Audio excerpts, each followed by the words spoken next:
Hi, okay, let me get started for today. I guess I'm now down to the more select week 8 audience of people who actually want to learn. So my welcome and my pleasure for the people who show up today. Thank you, thank you.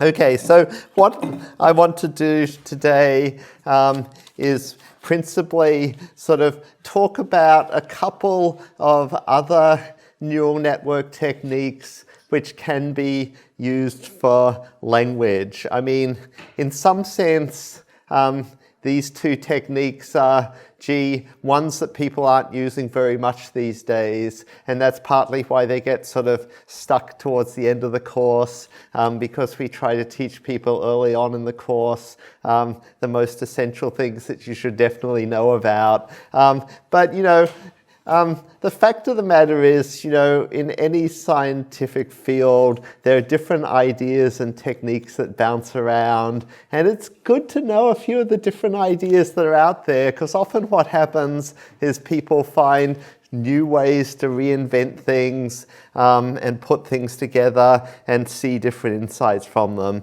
So today I'm going to tell you a little bit about using convolutional neural networks for language, and then a bit about tree recursive neural networks. But before that, just course organization. This is a bit after it happened, but I guess I've never been back to say it. So thanks to everyone who filled in the mid-quarter surveys. Some people said very nice things about the lecture, fantastic lectures and really interesting content. Some people wished that we were teaching more about state space models. I guess we haven't added that lecture in yet. A couple of people thought it'd be good to have an exam in this class. Clearly they weren't people who have friends in CS224N from what I've heard. But yeah, and then in general people are pretty happy how Ed has been going, a bit less happy on how office hours have been going. I mean, honestly, it's a hard problem, I feel, to do office hours. You know, some people are saying, oh, you should just use queue status. I sort of remember badly to a year where we did everything but queue status, and near the assignment's due date, the queue had stretched 6 hours long, and that didn't seem such a good solution either, but we'll work along with it. Finally, yeah, on cloud compute, I know this is something that people variously do have issues with. So there are quite a few people that are still trying to do things with Google Colab, which I realize is sort of a very convenient, nice interface, but you sort of do suffer from access to GPUs on Google Colab. The best way to get better access to GPUs is to pay $10 for a month of Colab Pro, which perhaps means that you end up paying for 2 months for if it's May and June. We can't reimburse you for that, but it's not so many coffees worth of money, and it does just give you better access to GPUs. Encourage you to use the GCP credits and Together API access that we've given to you. You're also welcome to try other things. Kaggle notebooks can actually give you better GPU access, but not all the nice features of Colabs. Some groups have started using Modal, which can also be a good way to get GPU access. Okay.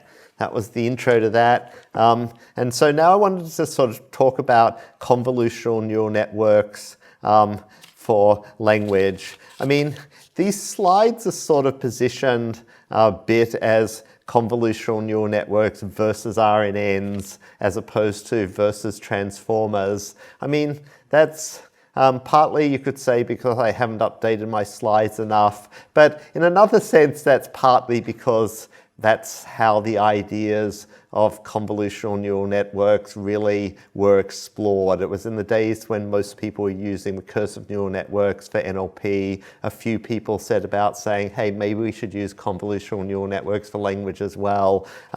Whereas in truth, in the last 5 years when transformers have dominated, there hasn't been much use of convolutional neural networks for NLP. So if we think back to our recurrent neural networks, if you remember those, that they kind of gave a way of giving a representation for a sentence or part of a sentence, but they sort of computed forward through the string. And so you kind of had to get a representation that included in everything that came before you and then you. So you didn't really have a representation of the ceremony. You had a representation of Monet walked into the ceremony that you could use. So in contrast to that, convolutional neural networks basically say, well, you know, kind of like an n-gram model, that we should be able to take n grams of words, like 2 grams or 3 grams. So for the example, tentative deal reached to keep the government open, that we can take each 3 gram tentative deal reached to keep the government, and we can make some neural representation for each of those. So notice just being done for every n-gram for a certain n. So there's nothing linguistically or cognitively especially plausible here, but we're just going to sort of form representations of multi-word units, which we'll then group in some form further way later on. And the standard way of doing that is with convolutional neural networks. So the classic case of convolutional neural networks is in vision. The convolutional neural networks were invented for vision, where they gave you a kind of a translation invariant model so that you could recognize your kangaroo no matter where in the frame it was. And so this little picture here, which I'll just do the lower half side of the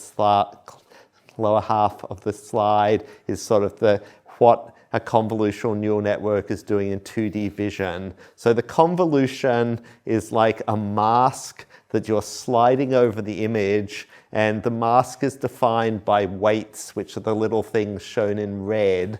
And so for each place you slide your mask to, you're then calculating a score by taking, well, it's effectively a dot product of the mask terms by the elements in that patch, and that's then filling in the matrix on the right that's shown in pink. And so that's then calculating our convolved feature from the image. That makes sense?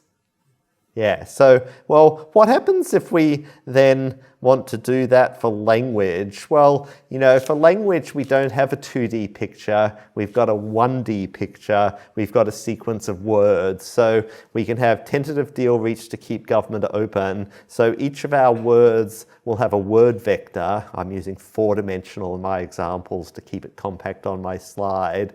And so then we can apply a filter that applies to an n-gram. So this is going to be a filter for a trigram. And so then we're going to slide that downwards in exactly the same way as for the vision case, apart from we're just sliding in 1 dimension. So I calculate the dot product of the filter and this 3 gram, and that gives me a value -1 if I did my arithmetic right. Then I slide it down to the next position and work it out, and I get -0.5.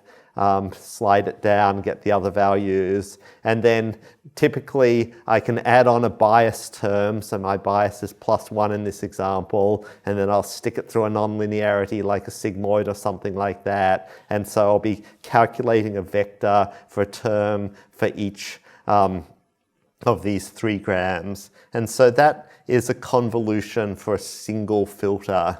And then commonly what I'm doing after that is deciding that I'm going to have more than 1 filter, and I'll show that in a minute. In this example, and in my vision example earlier, we sort of had shrinkage because we started off with 7 words, but because we sort of slid these trigram over it, we only sort of had space for 5 trigrams, and so we ended up with something smaller than our input sentence. Often people want to keep it the same size, and the way you can keep it the same size is by having padding. So if I put a 0 padding at each end, well, now I'm going to get 7 trigrams coming out. as corresponding to my original 7 words, and normally I'll just sort of pad it with zeros like that. You can actually increase the size of things, because if you add padding of 2 at each end, you can then have a wide convolution, and so 7 will then go to 9 different things. Okay, so if we only had one filter, things are pretty limiting, and so commonly, as in the vision case, what we're going to do is define multiple filters, and then we're going to be calculating a value for each of these filters over each of these trigrams. And so then we're getting out a new representation as a vector. And, depending on how many filters we have relative to what the word dimensionality is, we might end up with something that's shorter, as in this example, the same length, or actually longer than what our input was in terms of word vectors. But commonly, when we do that, we then in some way want to summarize all of these filters. And the most common way of doing that is to do something that's called max pooling. And max pooling is something you see quite a bit in neural networks in general. And the way to think of max pooling that I think makes sense is that you can think of max pooling as doing what you want if you want to run something that's like a feature detector. So, if you imagine that you learn these functions that will look at word vectors, and that they will look for evidence of something particular. So, maybe this filter looks for the person is using I language, so that matches the words I, my, we, our, something like this. And, maybe this is a filter that matches, speech verbs or thinking verbs like think, say, said, told, etc. like that. And so each of these is sort of some kind of feature of the text that you might want to detect. Well, if that's your model of it, when you sort of slide your feature detector down the piece of text, you sort of want to know, does this match anywhere? In this piece of text, is somewhere it using an I word, regardless of whether it's in the first, second, third, or fourth position. And so that's effectively what you're getting out with max pooling, that a feature is counting as firing to the extent that it fires strongly in any position in the text that you could match. That's not the only way you can think of doing it. An alternative way you could do it is you could think of your feature detector as sort of measuring some quality of the text, like casualness or learnedness or something like that. And then you might think, oh, well, for overall wanting to know how casual the text is, maybe I want to know the average of how casual it is in different parts of the text. And so then you can do the alternative of average pooling. And sometimes people do that as well. You can do both. You can both work out an average pool and a max pool and put both of them into the feature detector. In general, for the kind of features people learn in neural networks, if you're just doing one or the other, the result does seem to be that max pooling is the most effective, that kind of does the feature fire metaphor tends in general to be the best way of thinking about things. Okay, so if you want to do all of this in PyTorch, conv1d, right? So that I guess the one-dimensional convolutions aren't the most common case, and so you're using conv1d and all these kind of things that you can then be specifying. So the output channels is the number of filters you have. The kernel size is saying the size is how big it is, which for my example was 3. And then you can sort of just collapse things with the max pooling.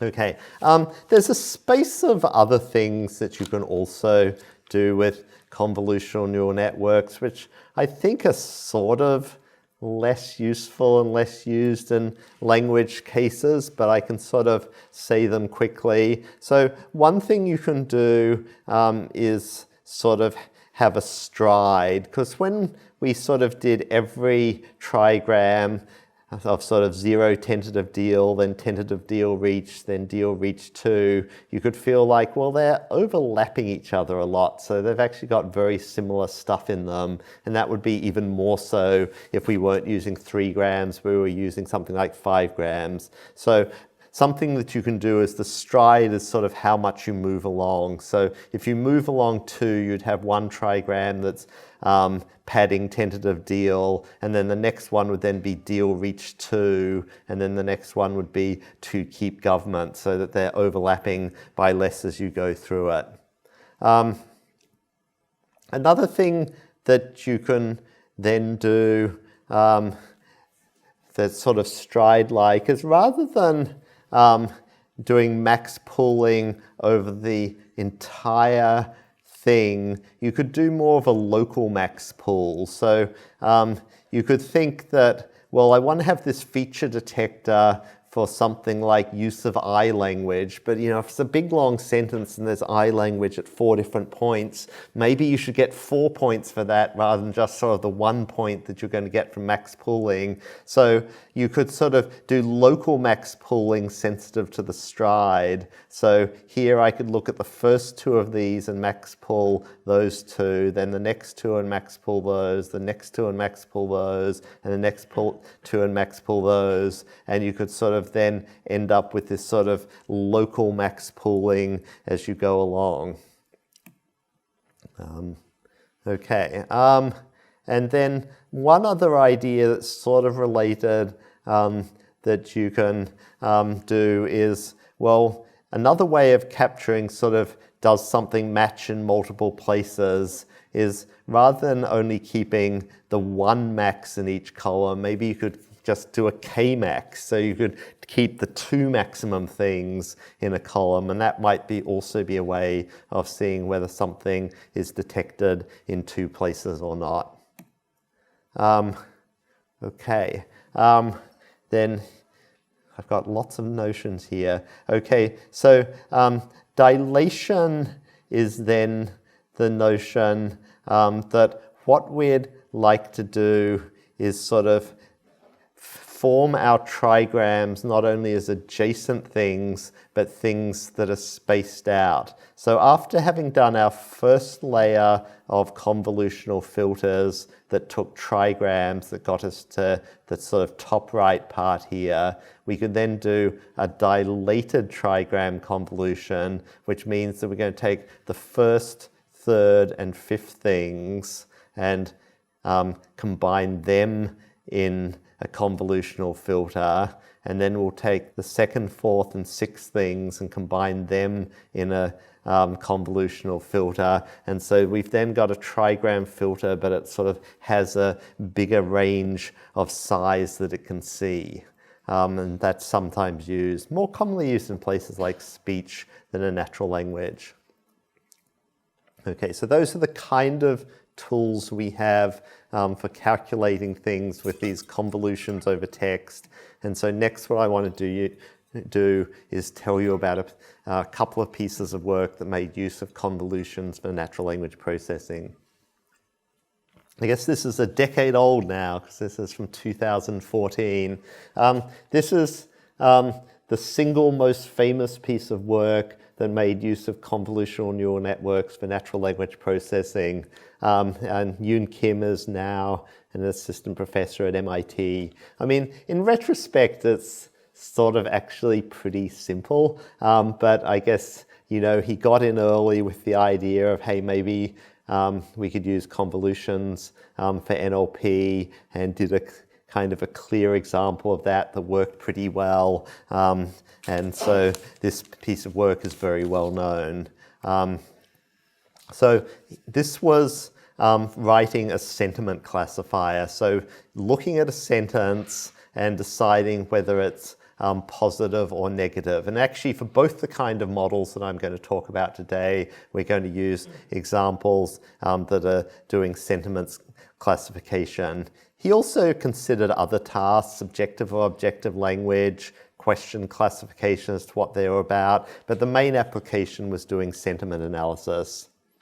So what you're going to be doing, this paper shows things more in his notation, but it's exactly the same as we've just been talking about, that you're taking n-grams of word vectors, you're going to be multiplying them by a convolution and calculating new vectors, and it's going to be done in his model for different sizes of n-grams. So he's going to have some convolutional filters that look at bigrams, some at trigrams, and some of them that look at 4 grams. And then there's the slit across the positions in the sentence. Then, having done that, it then does max pooling, as we've been talking about, which gives a single number coming out of each filter, and those max pooled numbers from each filter are then going to be used as a classifier in a final simple softmax layer to give the full answers. There's one other thing that came up in this paper, which is kind of just an interesting general idea to be aware of, and it was something he sort of pioneered, which is the following, that it's a very common case that when you're sort of, I guess this again occurs less with huge pre-trained transformers, but for sort of the classic case of models where you had word vectors and then you were training some neural network model on some supervised data, there was this following pitfall of what happened when you fine-tuned word vectors. And so the setting is, we've started off with our pre-trained word vectors from GloVe or Word2Vec or whatever it is, and then we've got a smaller sentiment analysis data set, and that we're going to train a sentiment classifier, and that will involve not only learning the parameters of our sentiment classifier, but also we can backprop into the word vector representations. And if you do that, it seems like that should be a good idea because, normal word vectors aren't, especially attuned to predicting sentiment correctly. They're sort of more tuned to meaning of words as to sort of just what words are about. And so it seems like it should help you if you could backprop into the word vectors and change them as you go along. But if you do that, there tends to be a problem, and the problem is what you'll find is that some words will be in your sentiment training data set, and when you learn with backprop, these word vectors will move, but some words just won't be in your training data, and they're going to stay exactly where they were in the Word2Vec vectors because there's nothing to move them around. So what tends to happen is you sort of started off like this, where all of tedious, dull, and plodding were close by each other as having similar meanings and are indicators of something negative.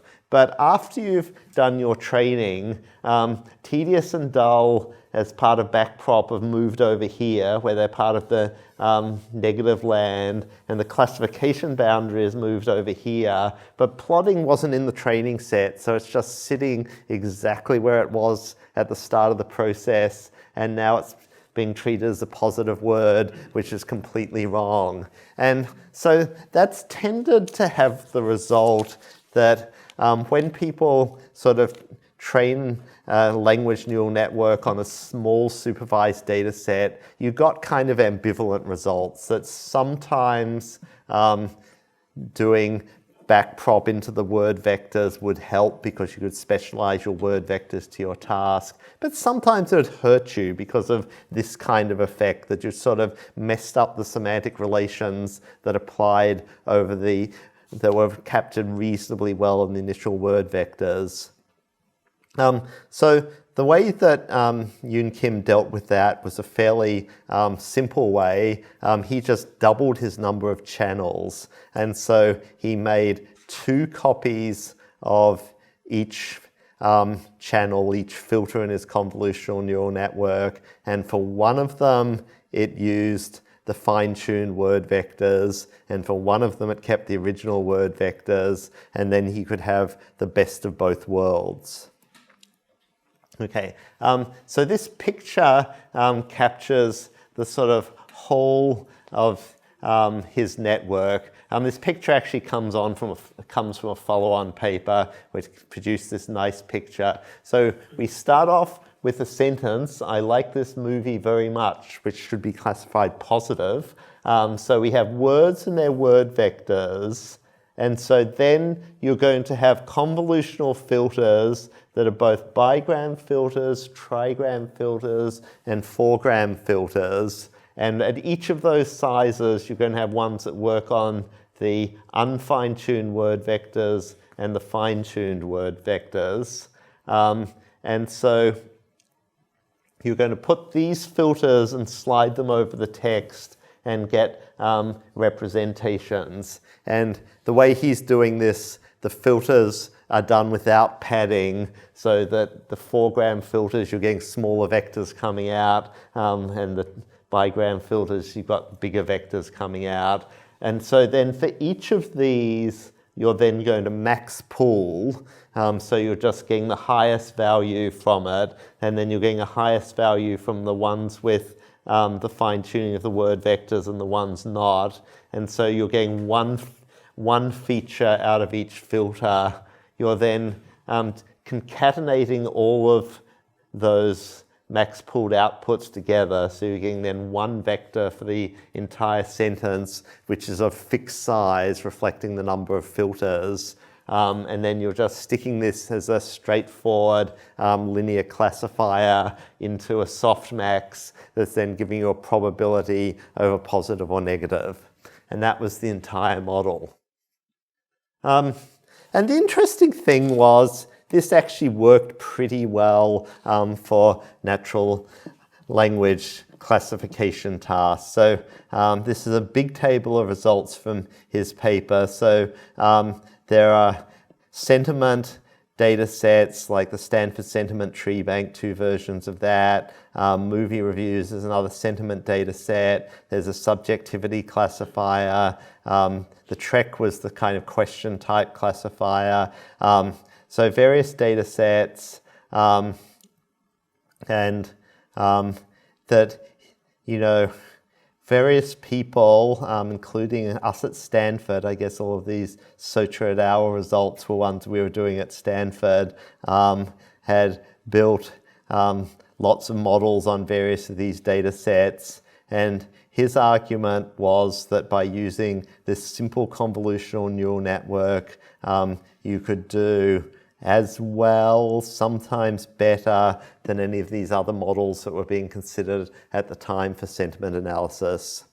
Now, there was at least one way in which maybe that comparison was too generous to the CNN. So because if you remember back when we were doing dropout, and we said dropout is such a good idea. I mean, dropout I think came out in 2012, if I'm remembering correctly. So the reality is a lot of these other methods were being written before dropout appeared on the scene, whereas he was using dropout, and that gave him an advantage, and sort of better experimental technique might have been to redo the other models with dropout, which he didn't. But nevertheless, it sort of shows that you could get strong results using convolutional neural networks with just a very simple architecture.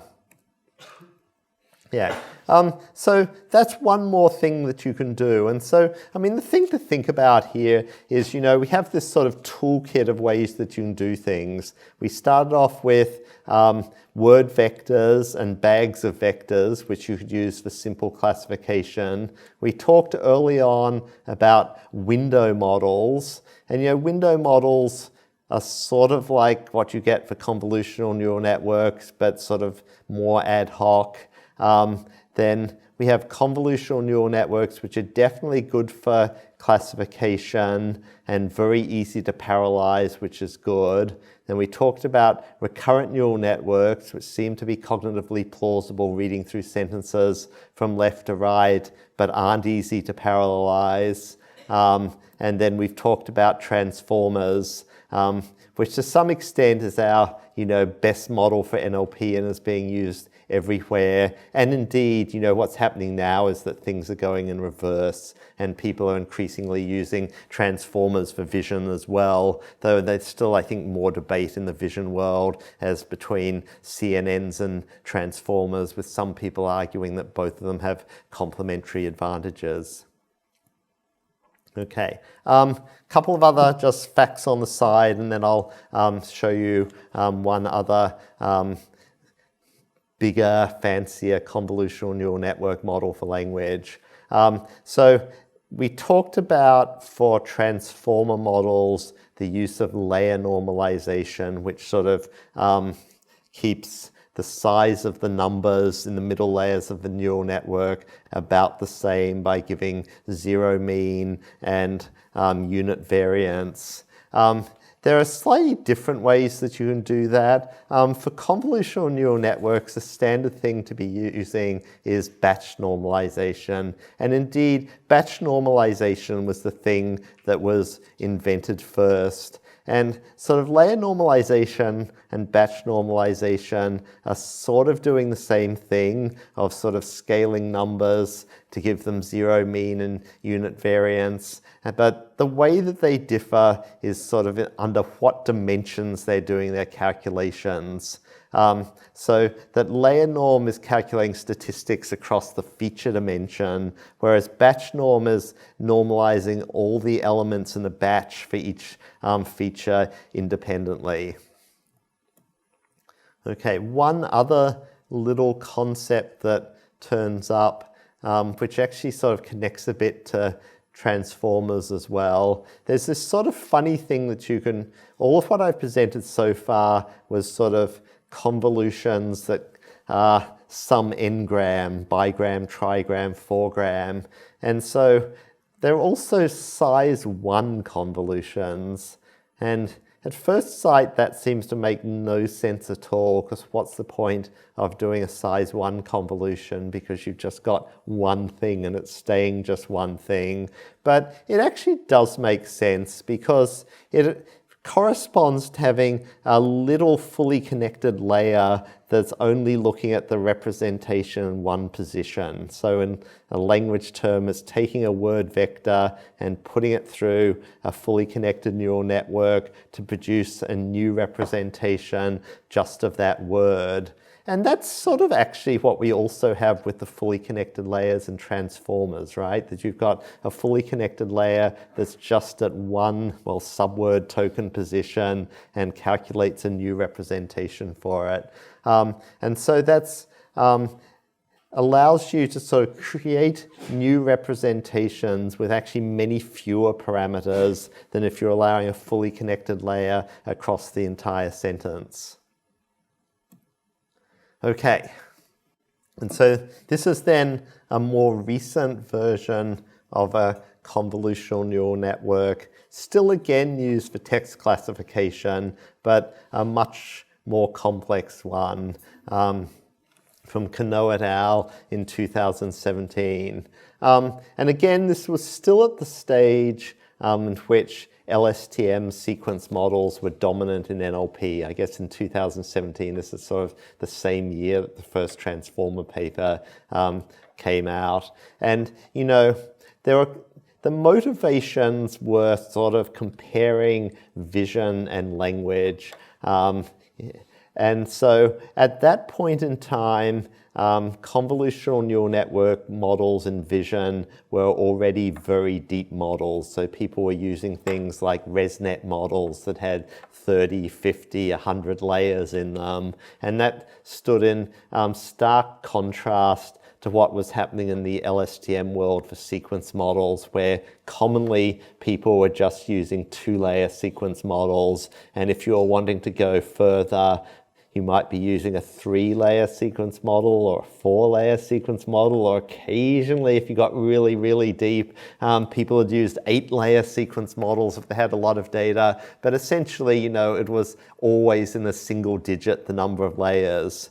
And then a second thing was, in some sense, the vision models were more raw signal models because they were operating on the individual pixel level, whereas in NLP, the standard was that we were using word level models still in the transformer models. So it sort of seemed like things were much more grouped before they began. And so the idea of this paper is, well, maybe we could do NLP kind of like it was vision. So we'll start with the raw characters as our signal. We're going to put them into a deeper convolutional neural network and use the same kind of architecture we use for vision and use that for language classification tasks. And so that led to this VD-CNN architecture, which is something that looks very like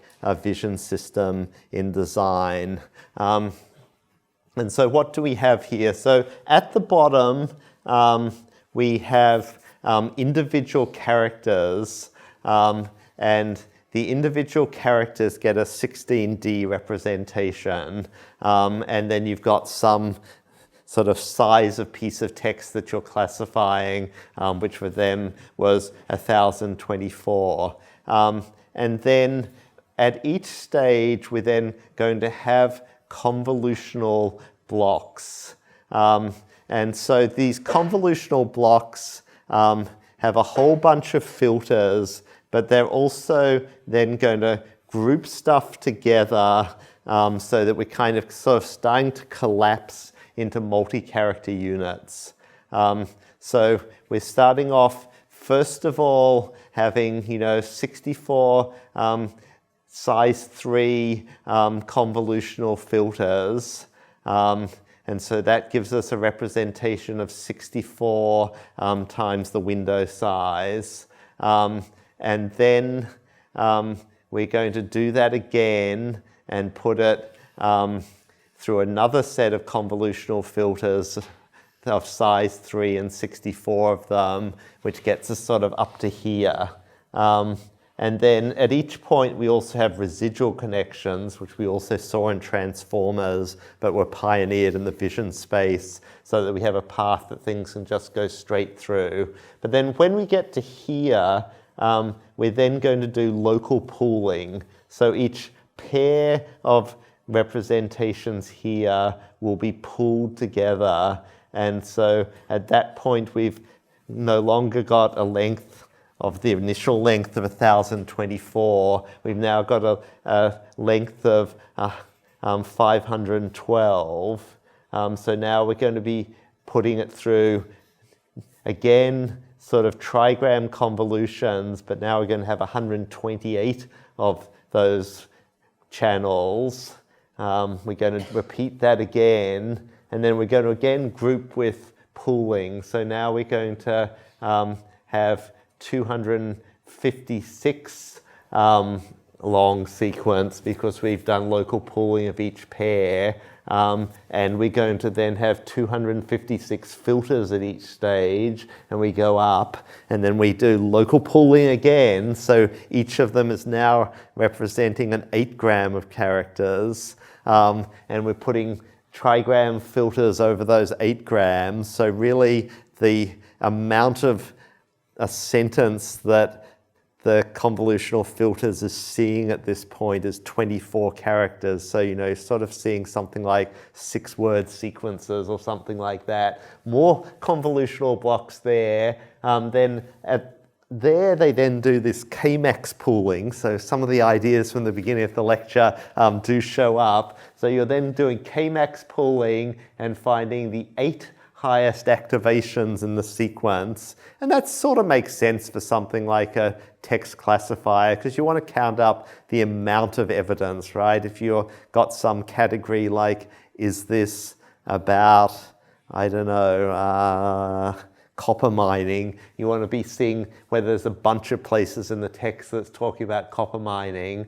And then right up the top, they have several fully connected layers, which again is very typical of what you're finding in vision networks, such as something like VGGNet, that after you've done a whole bunch of convolutional layers, you just stick it through multiple fully connected layers at the top. And so that's what they're doing as well. And this is your architecture for doing text understanding. Okay, I think I talked through that in a lot of detail, so I'll skip this slide. Their experiments were done on text classification data sets, so various news classification data sets, DBpedia ontology, then doing sentiment analysis on Yelp reviews and Amazon reviews. And here are results from their one. So, they're taking the previous known best published results, which are shown here in table 4, and then they're considering whether they can do better by using their architecture, and that they used architectures of different lengths in terms of the number of layers, of 9 layers, 17 and 29 layers. And the result of the paper is, in all cases, they got the best results by their deepest network, which was a 29-layer model, which is sort of similar to what people were doing in vision. And then, there's some variation as to which was best by using the max pooling or the K-max pooling. But in general, it was always the deep model, and it varied a bit according to the data set, but at least sometimes they were able to produce the best results that were known. So, I guess for these text classification, previous results were slightly better than their results. But for some of the other ones, like the DBP and the Yelp, their results for both the Yelp data sets, their results were better than the best known previous results.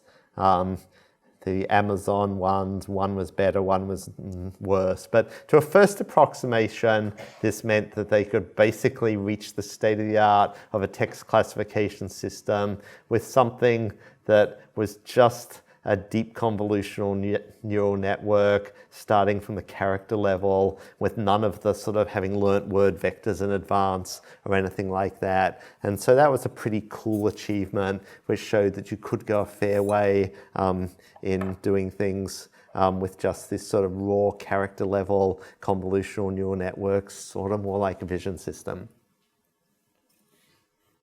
Okay, so that's that.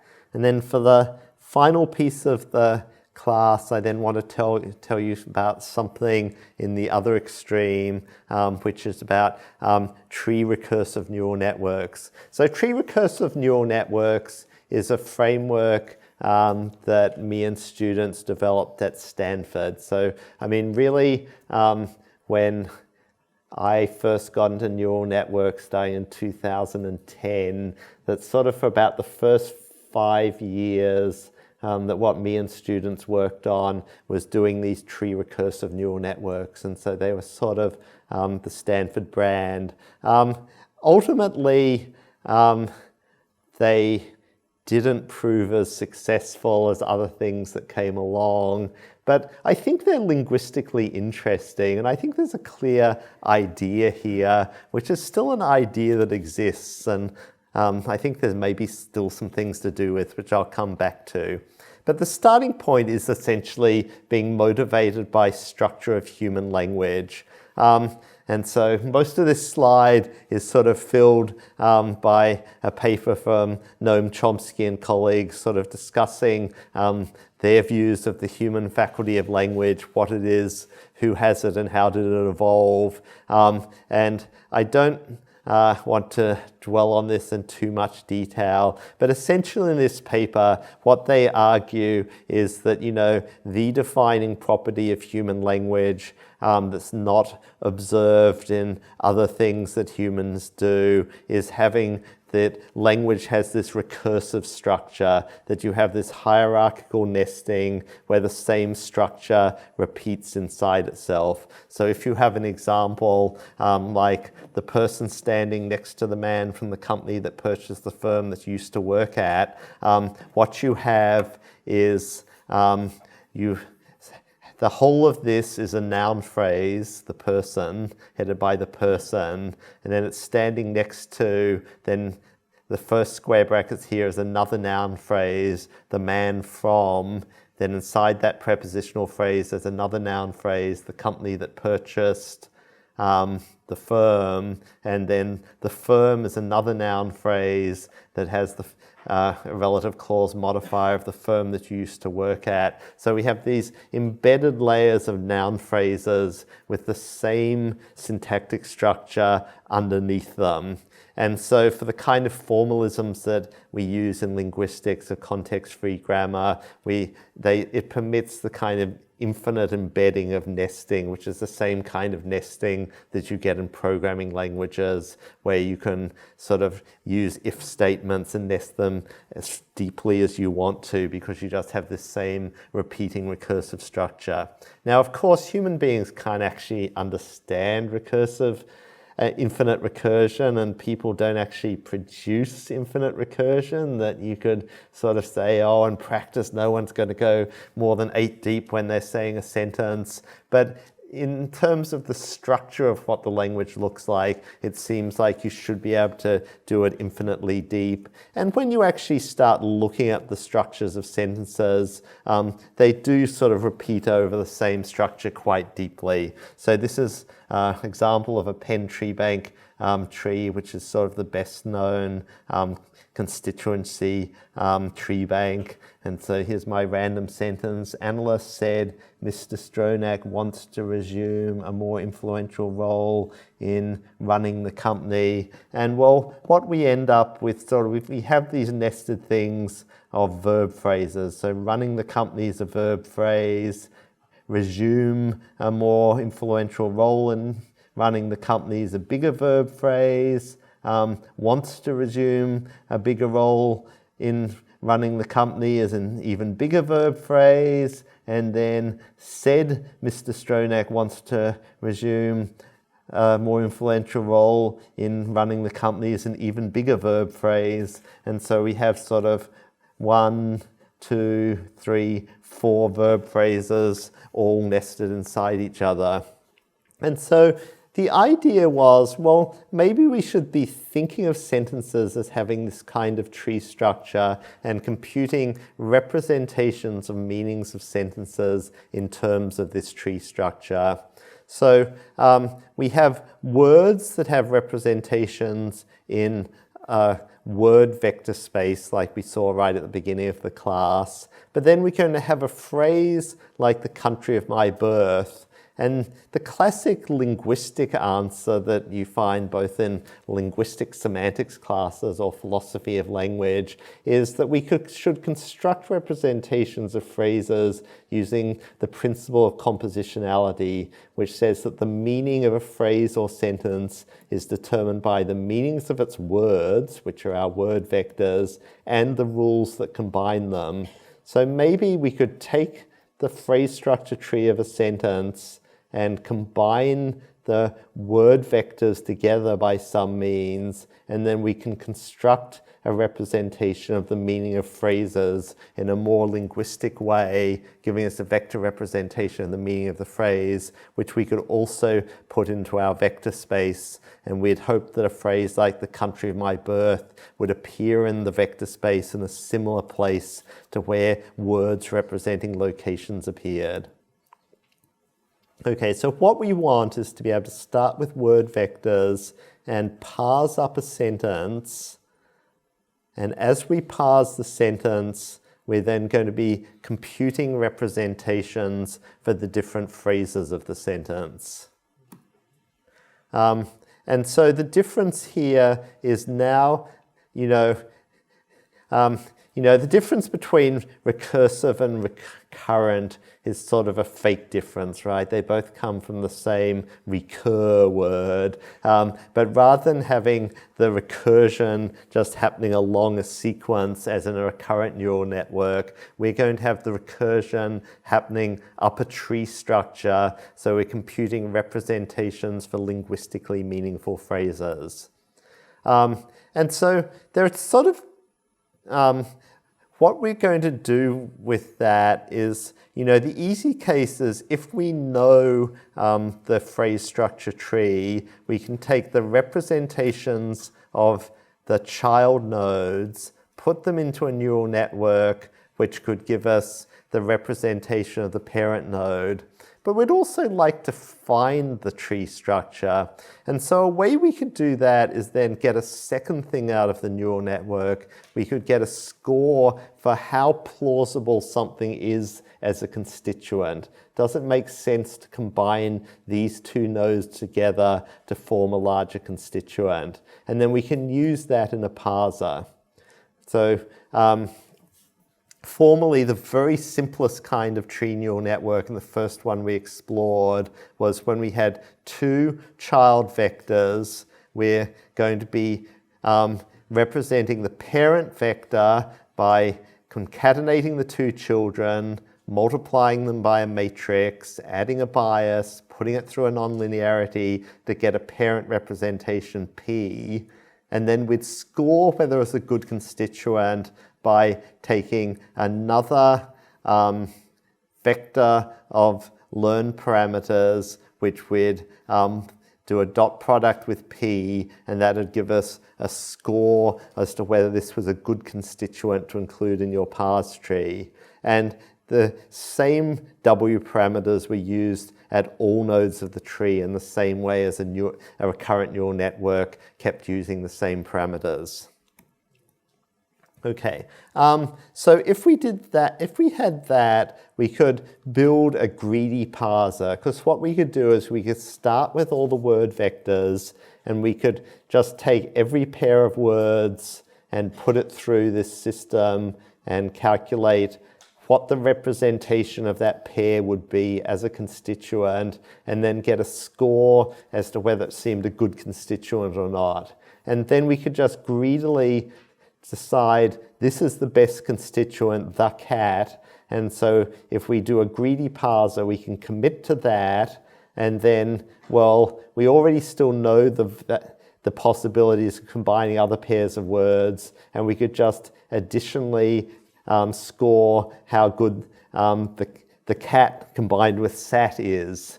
So that we're producing binary parse structures. So now the best pair to combine greedily is the mat. So we can combine them together and commit to those. We can score combining on with the mat, and now that seems the best thing, so we'll commit to that, and we just sort of keep on up, and we produce a binary parse of the sentence, and this gives us our sentence representation. Okay, which is like that. Okay, and so that gives us our simple RNN. And so back in 2011, we got some pretty decent results of showing that you could use this as a sentence parser that worked pretty well. But beyond that, that the representations we calculated for sentences and phrases were good enough representations that you could use it for tasks like sentence classification, sentiment analysis, and it works reasonably well. It only works reasonably well because if you start thinking about it further, you know, there sort of were strong limitations of having this single W matrix that's used at all points to combine things. That if you sort of have that architecture, you sort of can't have different forms of interaction between the different words. You're sort of just uniformly computing things, and that sort of stands in distinction to the fact that different kinds of things in natural language seem kind of different. You have different properties with verbs and their objects versus an adjective modifying a noun, just in terms of what the roles of the different words were. So we started to see limitations of this architecture, and so in following years we started exploring other ways to build tree recursive neural networks which had more flexibility as to how things were combined together. And I'm not going to show you all the details of all of that, but I will show you one more model that we used for building tree recursive neural networks, and that was used in sort of some of our sentiment analysis work, called the recursive neural tensor network. It wasn't actually the final net version that we did. After that, we sort of started taking LSTM ideas and extending those to the tree structured case, and we worked on tree LSTMs, but I'm not going to show that this year. But the idea of recursive neural tensor networks is, when pairs of words or phrases combine together in linguistic semantics terms, depending on the pairs of words, they modify each other in different ways. So if you have an adjective and a noun like a red ball, sort of red is giving attributes of the noun, whereas if you have something like a verb and its object, like kick the ball, you've got a very different role for the object as the right-hand side versus the red ball. It's sort of the opposite way around. So we want to have more flexibility in the way we can calculate meanings of phrases depending on what's in it. And the way we came up with doing that is to come up with what we call this neural tensor layer. And so the idea in the neural tensor layer is that we had the representations of the child words or phrases, and so rather than directly concatenating them and then putting it through a sort of a linear transformation like a regular neural network layer, instead what we could do is that we could learn in between matrices, and if we put several of those together, we're then getting a three-dimensional tensor, and we can multiply a vector by a tensor times a vector, and then we'll end up getting out vectors for each one. We'll have multiple such vectors.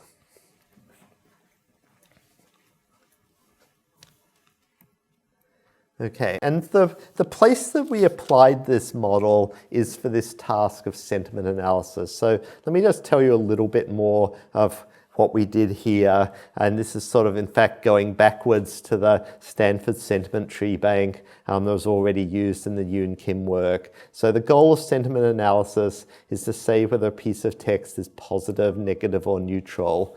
So a lot of the time doing sentiment analysis is pretty easy. In the 2010s and probably even today, quite a few people's sentiment analysis systems are essentially just keyword matching, right? If you see great, marvelous, wonderful, positive sentiment. If you see something of poor, bad, negative sentiment.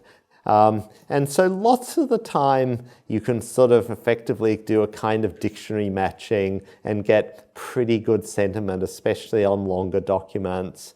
But on the other hand, people use language in lots of interesting ways, and it's not always that easy. So if you look at something like movie reviews, such as the snippets you get on Rotten Tomatoes, you get snippets like this in Rotten Tomatoes. With this cast and this subject matter, the movie should have been funnier and more entertaining.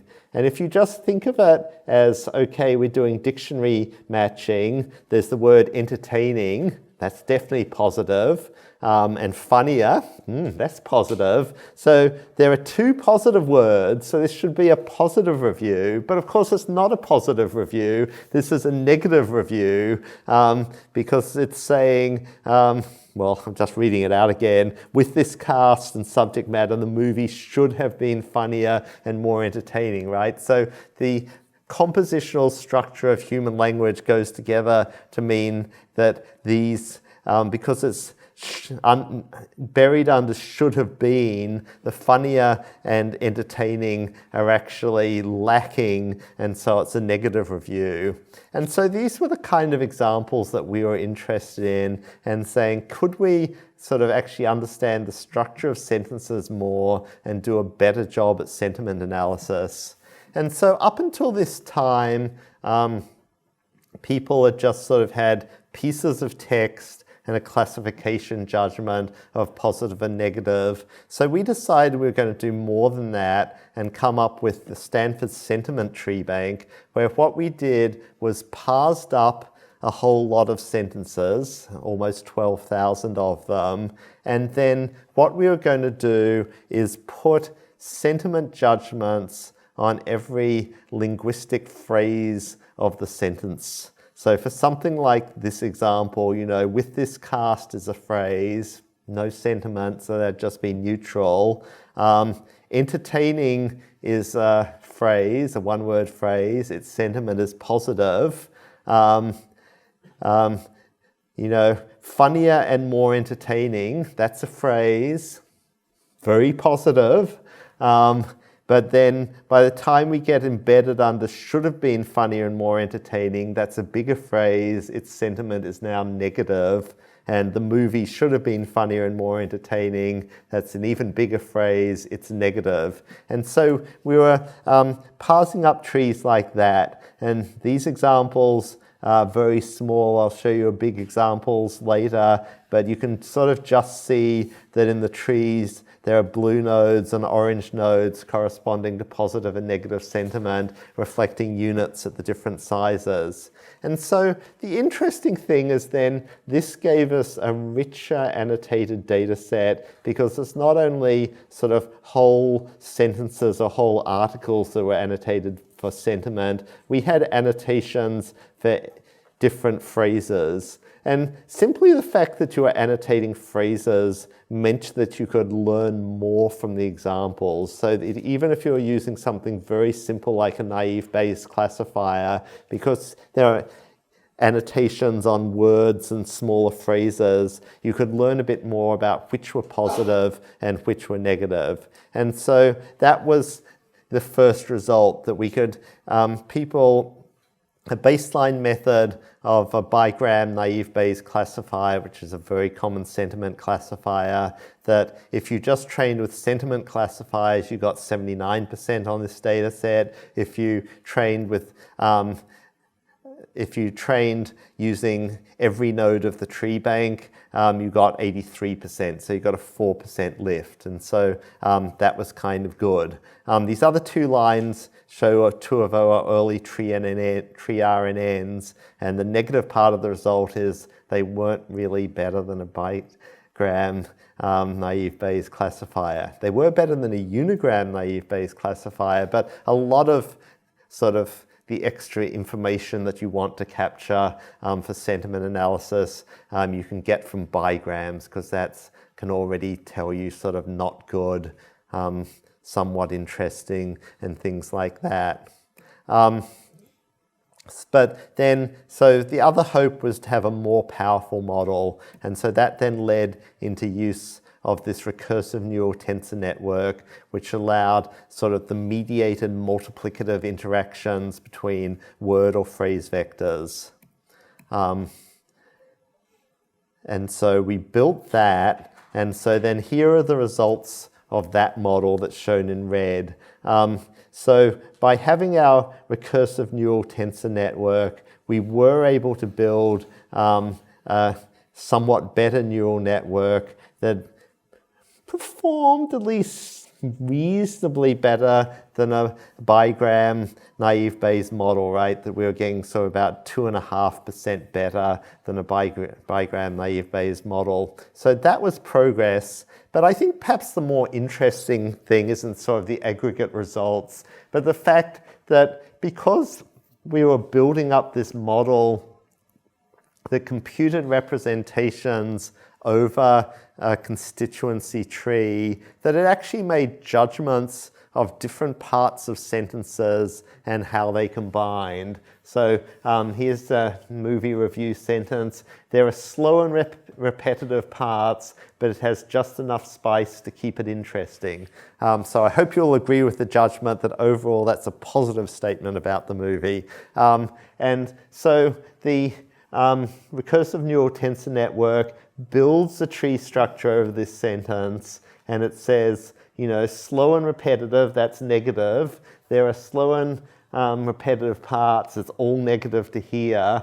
But for the part over to the right, interesting, spice, they're both positive, and spice to keep it interesting, that's positive. It has just enough spice to keep it interesting, positive, and it correctly predicts that when you put these two halves of these sentences together, the overall judgment is that this remains a positive review, and it gives a positive judgment overall. So that was kind of cool.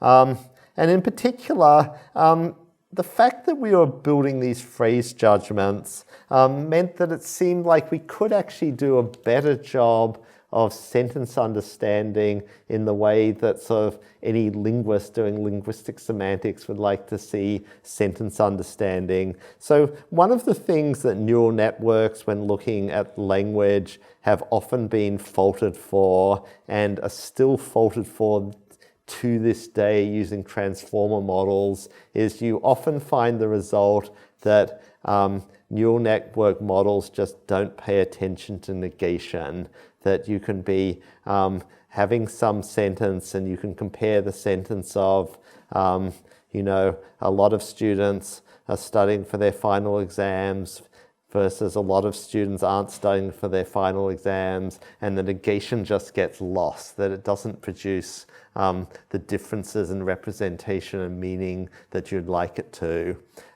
So somewhat interestingly, with this model, it seemed like because we were modeling the recursive building up of sentence structure, that we actually could do interesting things with modeling negation, right? So in particular, the results that you'd like to get is if you have something like it's just incredibly dull. So dull is a very negative word. Incredible is a positive word by itself, but when you're sort of saying incredibly dull, it's definitely still negative.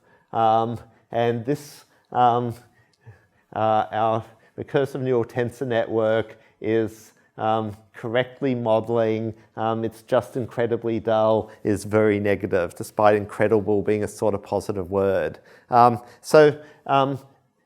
You know, actually in this model, there was 5-way classification. So there was very negative, somewhat negative, neutral, somewhat positive, very positive. So there's sort of some bouncing around as to whether it's given classification very negative versus somewhat negative. I can't really explain why in the middle it goes to somewhat negative and then goes back to very negative, but that's the results that came out of the network. And at any rate, it all stays negative. The fact that incredible by itself, incredibly, is a positive word. It's seen in the modification of dull as that keeps it negative. But on the other hand, if you put a negation in here, it's definitely not dull. Well, then what happens? Now, interestingly, the word not by itself is a negative word, that if you just sort of do the raw statistics of it, not occurs much more often in negative sentiment sentences than it does in positive sentiment sentences. So, you know, if you want to be a more positive person, use negation less. So not by itself is negative, but if you then combine it together, not dull, or in this case, definitely not dull, well, not dull is you have two negations so that they cancel each other out and you get something that's positive. And so it's definitely not dull, comes out as a positive sentence. And so the interesting result here is that if you compare what happens between, you know, if you have negated positive sentences, so it's definitely not good. Various models can model that correctly because not is a negative word, and so therefore it weakens the positivity of the positive word, and so putting a not in front of a positive into a positive sentence makes it less positive. And even not very well, but even a naive Bayes model can do that because not by itself is seen as a negative word. But the hard case is, what happens if you negate a negative sentence? Well, the result you should get is it becomes more positive. And neither a bigram naive Bayes model or our earlier attempts at recursive models can capture that, whereas this RNTN structure was able to correctly capture this sort of semantic modification structure and say, hey, that's made the sentence much more positive. So that was a cool result, and to some extent, this result I think still isn't captured as well by any of the current transformer models, even though they have many other advantages and are much better than a tree recursive neural network. So just to say a couple of, this is basically the end, to just say a couple of final remarks about these tree recursive neural networks. The reason that they became uncompetitive is because they just didn't allow the kind of associations and information flow that you have in a transformer, right? That these models had a strictly context-free backbone, and the only information flow was tree-structured following the context-free backbone. Whereas in the transformer, you've got this attention function where in every position you're looking at every other position, and so you can have much more general information flow, and in general that is just good, and transformers are much more powerful. But on the other hand, to the extent that you actually want to model the sort of semantics of human language carefully as to sort of what modifies what and how does negation or quantifiers in a sentence behave, in some sense these models were more right. And so one of the things I'm still kind of interested in is, are there any opportunities to combine together some of the benefits of both of these ways of thinking and have something that's a bit more tree structured while still more flexible like a transformer? Okay, that's it for today. Thanks a lot.